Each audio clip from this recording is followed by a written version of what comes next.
We want to solve by factorizing the following. Now you should know how to factorize these quadratics. We've done lots of work on it. So use your favorite method. Now for this one, it's going to be x minus 6 and x minus 2. And that should tell you that our answers are that x is 6 or x is 2. Factoring in this one, tiny bit more difficult, but don't forget you're looking for numbers that multiply together to give you negative 24, add together to give you 5, and that should suggest 8 and 3, and we want the 3 to be negative so that the 5 is positive when we add them. And so what we get is x plus 8 and x take away 3. So x is equal to negative 8, or it's equal to 3.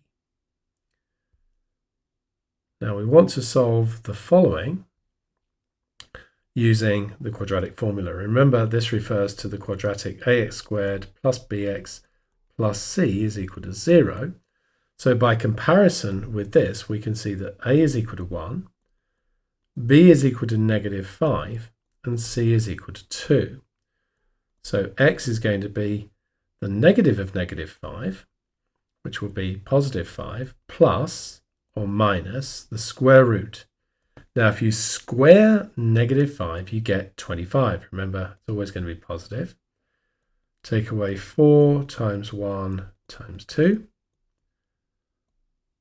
All divided by 2 times a. 2 times 1 is just 2. So that's going to be 5 plus or minus the square root of 17, which is 25 take away 8, all over 2. And so we just need to calculate that. So we have 5 add root 17 divide by 2 gives us 4.56.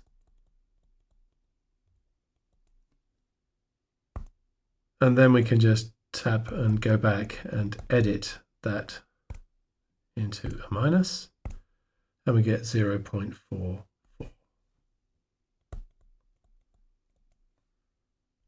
Okay, now finally, we have a graph here, and we want to state the solutions to it being equal to 0. Now remember, that means we look for the x-intercepts because on the x-axis, y is equal to 0. And here we can see that x is equal to negative 1 or 1.5.